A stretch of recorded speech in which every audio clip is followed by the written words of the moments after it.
Good day, class 10. Open your history books to chapter 3, Nationalism in India. Modern nationalism in Europe was not only associated with the formation of nation states, but it meant a change in people's thoughts of who they were, their identity and sense of belonging. New symbols, new songs and ideas developed new links and created new boundaries of communities. It was not a sudden change, but a long-drawn process. In India, modern nationalism was mainly connected to anti-colonial movements.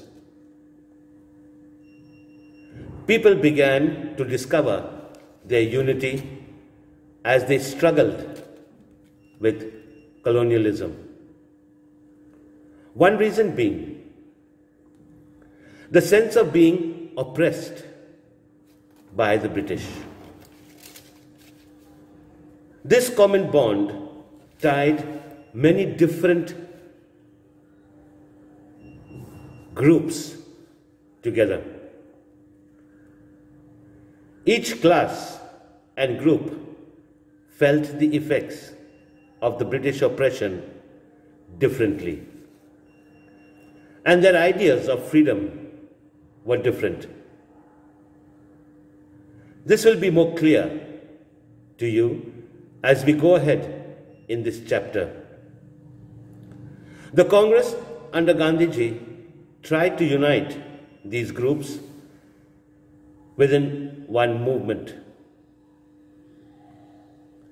We have seen earlier in France, Italy, and Germany, and now in India too. Unity did not emerge without conflict. Turn to page 54. It says, the First World War, the Khilafat and non-cooperation movements.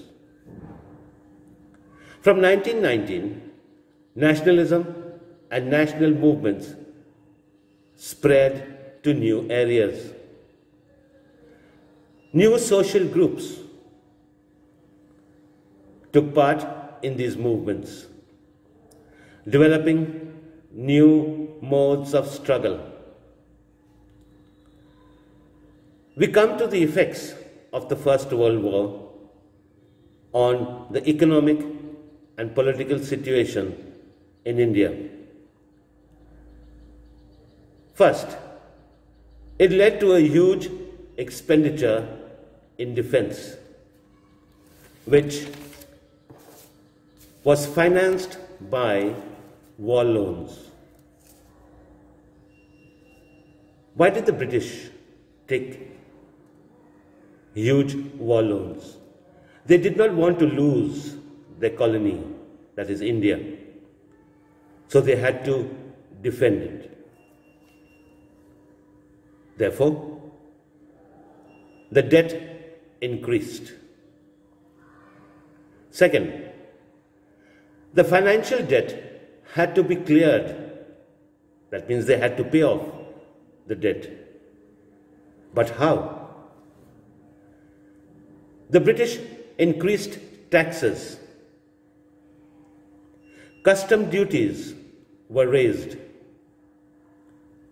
and a new tax, income tax, was introduced.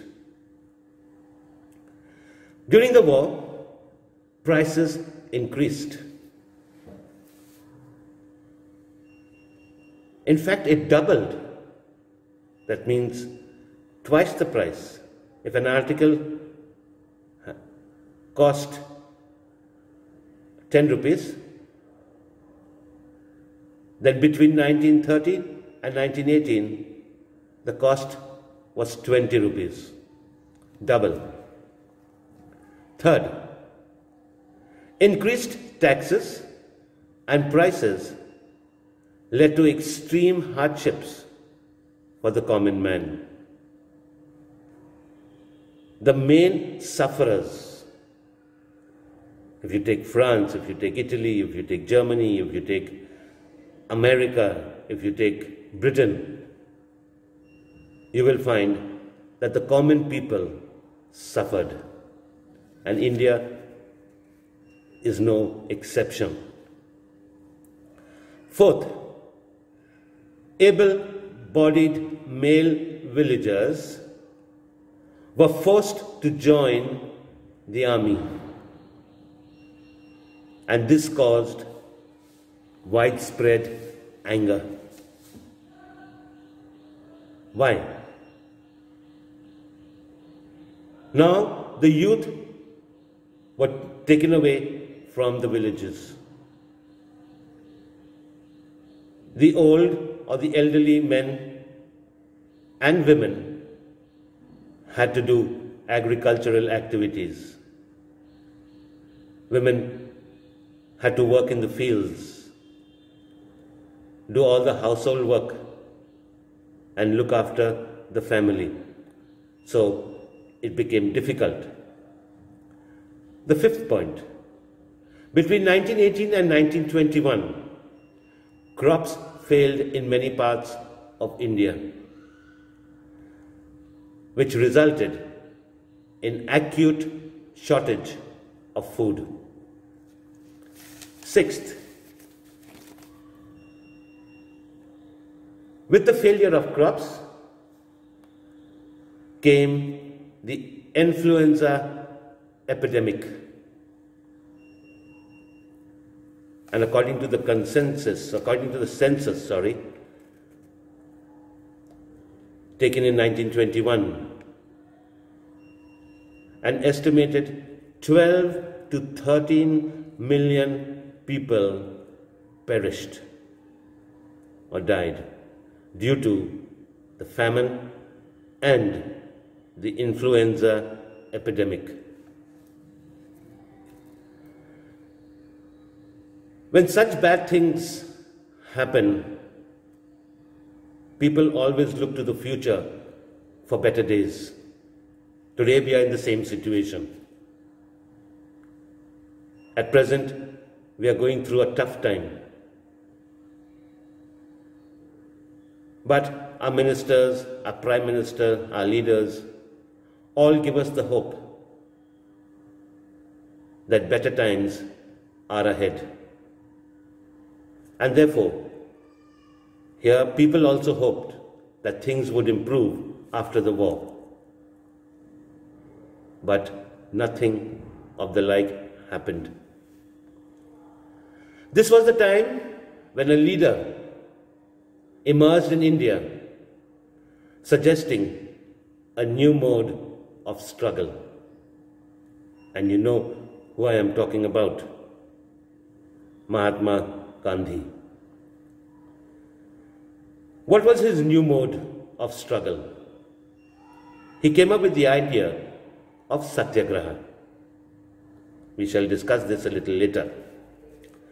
Mahatma Gandhi returned to India from South Africa in 1915. His fight against racism in South Africa was successful through his Satyagraha. What is Satyagraha? It suggested that if the cause was true, if the struggle was against injustice, then physical force was not necessary to fight the oppressor. Without being aggressive, a Satyagrahi could win through non-violence. How? The oppressor had to be persuaded to see the truth, instead of being forced to accept the truth through the use of violence or force. Gandhiji believed that his dharma could unite all Indians. That means he followed the policy of non-violence. Let us see the three places in which his satyagraha was successful. In 1916, he went to Champaran in Bihar to inspire the peasants to struggle against the oppressive indigo plantation system. In 1917, he supported the peasants of the Kheda district of Gujarat. The peasants could not pay revenue due to crop failure and epidemic. So they demanded that revenue collection be relaxed. In 1918, Gandhiji went to Ahmedabad to organize a satyagraha against the cotton mill owners. He supported the cotton mill workers. We move on to the Rowlatt Act of 1919. It was an act that was passed through the Imperial Legislative Council. It was opposed by Indian members, but no heed was paid. What was the Rowlatt Act of 1919? It was an act that gave the British government in India enormous powers to repress political activities and allow detention of political prisoners without trial for 2 years. Therefore, Gandhiji decided to launch a nationwide satyagraha against the proposed act. Gandhiji wanted non-violent civil disobedience against such unjust laws.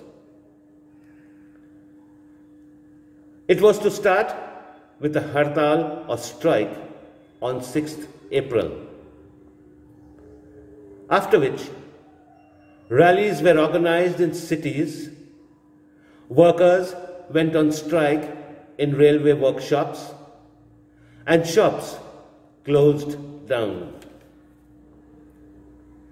This alarmed the British. This popular upsurge made the British uncomfortable. So what did they do? They decided to clamp down on the nationalists. How? Local leaders were arrested in Amritsar, and Gandhiji was banned from entering Delhi. On 10th April, the police in Amritsar opened fire upon a peaceful procession. This led to widespread violence. Banks, post offices, and railway stations were attacked. The British declared martial law in the region, meaning curfew, and General Dyer was in command. The next incident that we are going to read about is a black mark in the history of India. The Jallianwala Bagh incident. Boys and girls, please read this incident, the causes and the effects and or the consequences that followed. On 13th April, a large crowd gathered in the grounds of Jallianwala Bagh. Some came to protest against the government's new policies, while others had come to attend the Baisakhi festival. Since they were from villages, they were unaware of the martial law imposed in the region. General Dyer got all the exits closed and ordered his troops to open fire. Hundreds of people were killed and wounded. When asked why he had done so, he blatantly replied that he wanted to create a feeling of terror and awe in the minds of the Satyagrahis. As this news spread, people took to the streets. There were strikes, clashes with the police, an attack on government buildings. The government used brutal measures to suppress this revolt. Satyagrahis were made to rub their noses on the ground, crawl on the streets, and do salam to the sahibs, that is, the English officers. People were flogged in public, and villages were bombed. Seeing this violence spread, Gandhiji called off the movement. The Rowlatt Satyagraha had been a widespread movement, but was still limited to cities and towns. Gandhiji felt the need to launch a broad-based movement. But for this, he had to unite the Hindus and Muslims. One way of doing this was to take up the Khilafat issue. What was the Khilafat issue? With the defeat of Ottoman Turkey, World War I came to an end. Rumors spread that a harsh treaty was going to be imposed on the Ottoman Empire. The emperor was the spiritual head of the Islamic world. To defend his temporal powers, a Khilafat committee was set up in Bombay. Muhammad Ali and Shaukat Ali were two brothers who began discussing about the possibility of a united mass struggle with Gandhi. Gandhiji saw this as an opportunity to unify the Hindus and Muslims for a national movement. In 1920, at the Congress session, Gandhiji convinced other leaders of the need to start a non-cooperation movement. Why non-cooperation? Gandhiji said, the British rule was established in India with the cooperation of Indians and had survived only because of this cooperation. If Indians refused to cooperate, British rule in India would collapse within a year and Swaraj would come. Gandhiji proposed that the movement should unfold in stages. like surrender of titles that the government awarded, boycott of civil services, army, police, courts, legislative councils, even schools and colleges were included. And so was foreign goods. In case the government used repression, a full-scale civil disobedience campaign would be launched. But there's always opposition, and that's good. Many within the Congress were concerned about the proposals. They were reluctant to boycott the council elections. They feared that the movement would head to popular violence.